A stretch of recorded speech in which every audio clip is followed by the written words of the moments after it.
myself and curse my fate, wishing me like to one more rich in hope, featured like him, with friends possessed. For decades, everyone believed Dame Judi Dench never held grudges. She was Britain's untouchable national treasure, a woman who could silence a theater with Shakespeare and captivate the world with nothing more than a raised eyebrow. To fans, she was warm, gracious, endlessly forgiving. But behind that elegance lived a truth she never shared until now. At 90, Dench has nothing left to prove, no roles left to chase, no reputations left to protect. And with age came an unexpected clarity.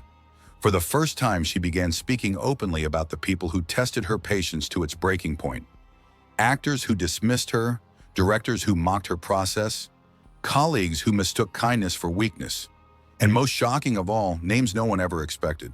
What the public never truly understood is this: Judi Dench could endure pressure. She could navigate towering egos. She could survive the brutal world of the stage, but she never forgot disrespect. Some stories stayed whispered for decades. A world-famous actor who humiliated her during rehearsal, a co-star who treated her like a beginner, a director who publicly dismissed her instincts in front of an entire crew, a celebrated performer who mocked her age on record. There was even another national treasure who turned a simple disagreement into a rivalry she never forgave. 6 moments that reshaped how she chose her collaborators. 6 names she quietly kept at a distance. 6 wounds she never allowed to reopen. And once you hear who they were and what they did, you'll never watch their performances together the same way again. Let's begin with the one that stunned even the British theater world. Number 1, Daniel Day-Lewis. No one expected Judi Dench to keep her distance from Daniel Day-Lewis. To the outside world, they were 2 giants of British acting, each embodying a different philosophy of the craft. One stood for precision and control, the other for total immersion. But when they finally worked together, admiration quickly gave way to exhaustion, and the partnership never recovered. It began during rehearsals for a period drama that promised to unite 2 of the greatest performers of their generation. Dench approached the script as she always had, with clarity, discipline, and absolute respect for timing. Day-Lewis arrived already transformed, speaking in the character's voice, moving with the character's gait, refusing to break role. She understood the method. She respected the commitment. But Dench also believed in boundaries, especially when an actor's technique began to affect everyone around them. Halfway through the shoot, the tension surfaced. One morning, Dench walked onto set and greeted the crew as usual. Day-Lewis, still fully in character, ignored her completely, pacing alone in a corner. When she approached him with a suggestion for a shared scene, he did not respond to Judi Dench. He responded to the fictional person she was meant to portray. It wasn't playful. It wasn't preparation. It was dismissal, and it happened in front of the entire room. That moment marked a turning point. From then on, Dench found herself delivering lines to an actor who refused to acknowledge her existence unless the camera was rolling. She tried to adjust, but the strain only intensified. Scenes stretched longer than planned. Conversations stalled. Communication slowly broke down. Crew members whispered about the unmistakable chill on set, the way Dench stood with her hands folded, waiting for a pause in his intensity that never arrived. The breaking point came during a particularly demanding emotional scene. Dench wanted time to discuss pacing and interpretation before filming.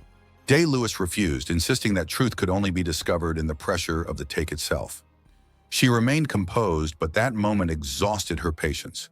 For Judi Dench, collaboration was built on trust. This was not collaboration. It was isolation presented as genius. After the project ended, she never spoke against him publicly. She acknowledged his talent, his discipline, his extraordinary dedication. But privately, she made a quiet, final decision. She would never again step onto a set ruled by someone else's extremes. With Daniel Day-Lewis, the brilliance was undeniable, and so was the cost. Number 2, Maggie Smith. To the public, Judi Dench and Maggie Smith appeared inseparable. 2 national treasures, 2 towering figures of the British stage, frequently photographed laughing together as though nothing could ever fracture their bond. But within the theater world, there was one incident everyone remembered, a moment that cooled a friendship decades in the making and left a mark Dench never fully erased. It happened during rehearsals for a major West End production in the late 1980s. Expectations were immense. Dench and Smith together promised excellence without question. Their chemistry had always been quick, sharp, seemingly effortless. As rehearsals progressed, however, something shifted. Smith, already under the weight of a relentless schedule and intense press scrutiny, grew increasingly impatient. Dench remained steady, focused, meticulous, determined to shape each scene with care. Their methods collided. The confrontation arrived without warning. During a run-through of a crucial two-person scene, Dench paused to ask about the emotional timing of an exchange, a routine question she had posed countless times throughout her career. That afternoon, Smith snapped. Turning to Dench in front of the entire cast, she said, "If you want to direct the play, Judi, just say so." The room went silent. Dench stood still, stunned not so much by the words, but by the public rebuke. It was the tone, the dismissal, the suggestion that her precision was interference rather than professionalism. From that moment on, the atmosphere changed. Smith withdrew into sharp humor that often cut too deeply. Dench responded with measured coolness. On stage, the performances remained flawless. Off stage, the distance between them grew unmistakable. Whispers spread through the company. Two queens of the British stage, people said, had finally collided. When the production ended, Dench maintained her dignity. She thanked the cast. She showed no outward sign of conflict, but privately, she made a choice. She would no longer seek projects that placed them side by side. In later interviews, she spoke of Smith politely, even warmly, but never with the open affection she had once shown so freely. The world saw camaraderie. Dench remembered the moment respect slipped.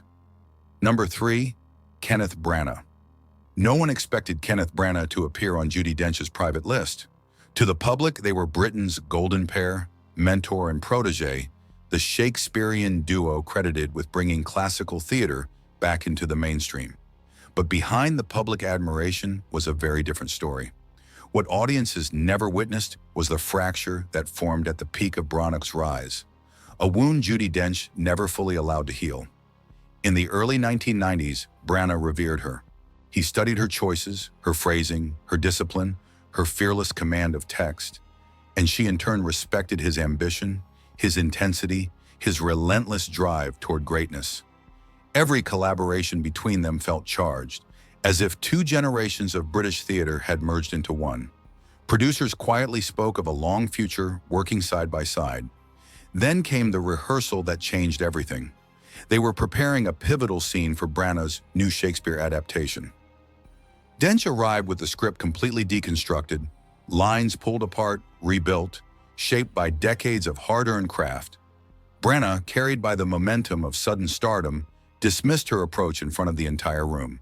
He insisted she was overanalyzing the rhythm and urged her to trust the spontaneity of youth instead. The atmosphere froze.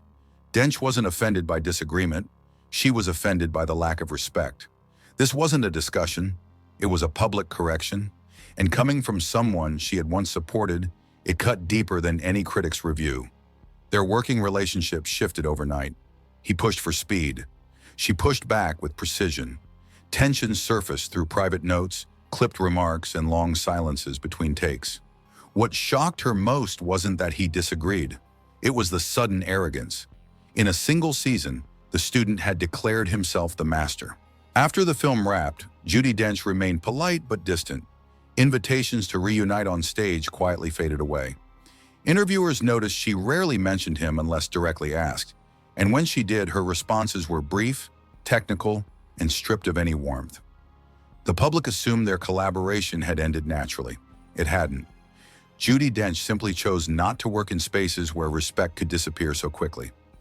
Number 4, Steve Coogan. Steve Coogan was not a name anyone expected to appear on Judi Dench's private list.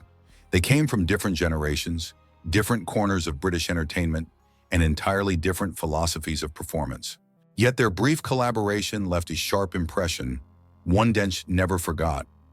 Not because of conflict alone, but because of how it made her feel, and the lines she believed he crossed without hesitation.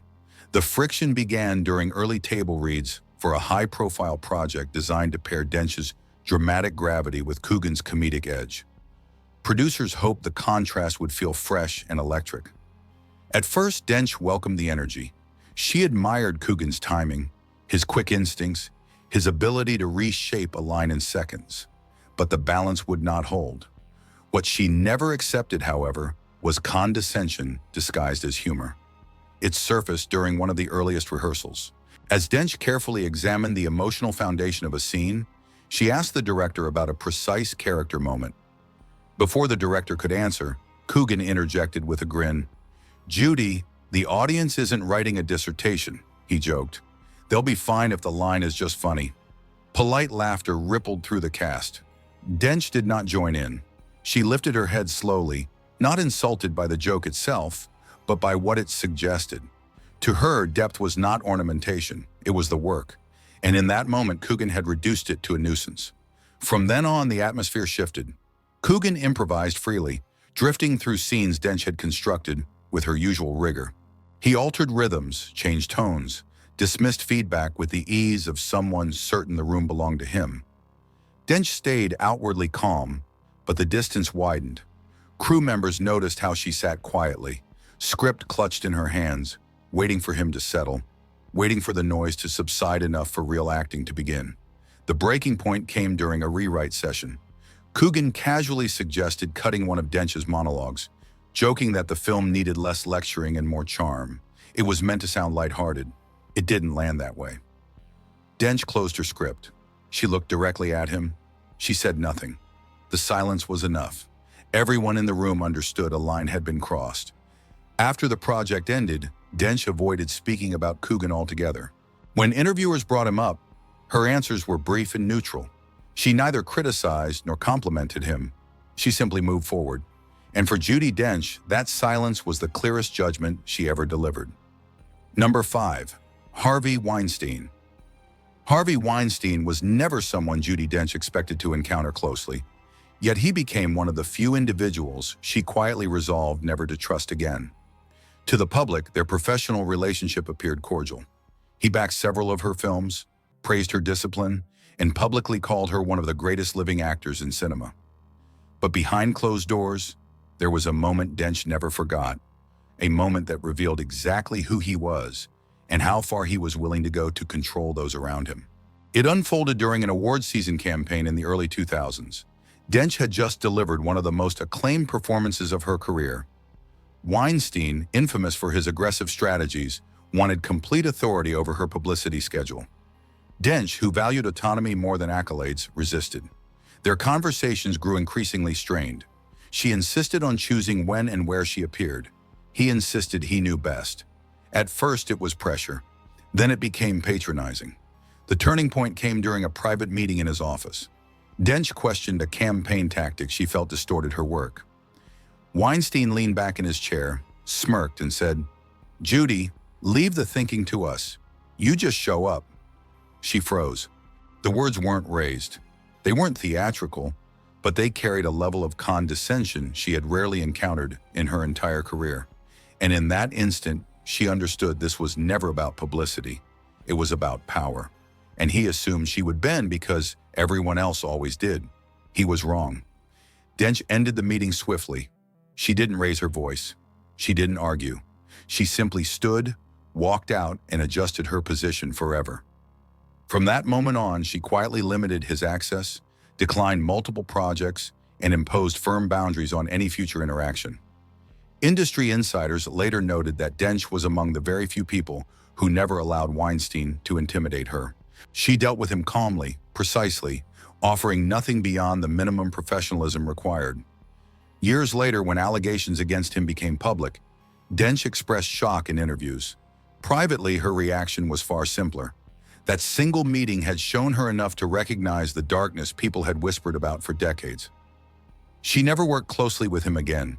She never permitted that tone a second time. For Judi Dench, disrespect was never forgotten. With Weinstein, it was unforgivable. Number 6, Richard Eyre. Few would expect Richard Eyre to sit on Judi Dench's private list. He was one of Britain's most respected directors, admired for his intelligence, refinement, and commanding presence in the theater. Together, they created performances critics still reference when discussing the peak of modern British stage work.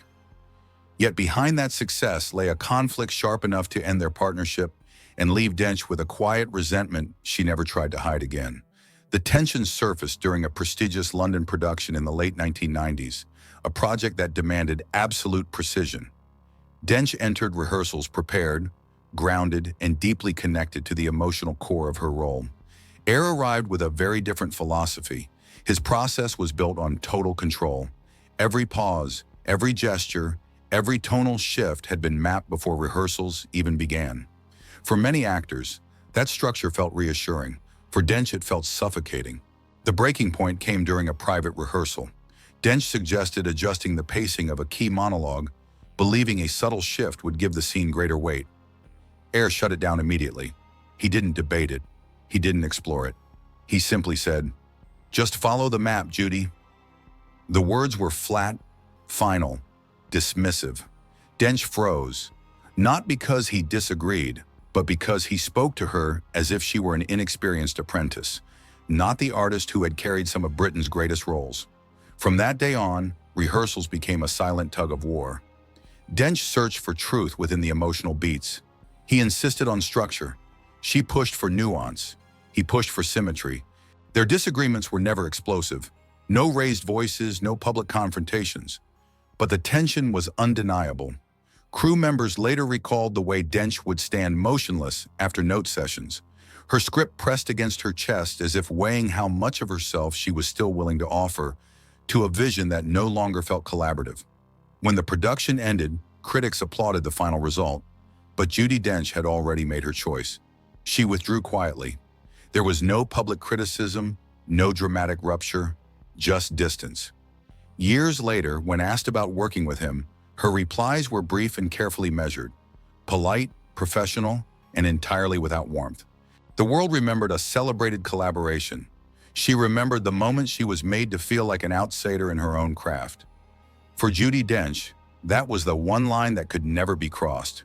6 names, 6 collisions, 6 moments that shaped the private world of a woman millions believed was endlessly composed. Judi Dench built her career on dignity, discipline, and a quiet strength that carried her through every stage and every set. But even she was not untouched by ego, arrogance, or the moments when respect quietly disappeared. Behind the elegance lived a memory that never softened, and a clarity that only sharpened with time. Kenneth Branagh, the protege who outgrew his humility; Daniel Day-Lewis, the method actor who shut her out entirely; Maggie Smith, the colleague whose public snap left a lasting fracture; Steve Coogan, the comedian who mistook depth for overthinking; Harvey Weinstein, the producer who believed power outweighed integrity; Richard Eyre, the director who treated her instincts as interruptions. Each encounter left its mark. Some were painful, some were deeply disappointing, some altered the course of her collaborations altogether.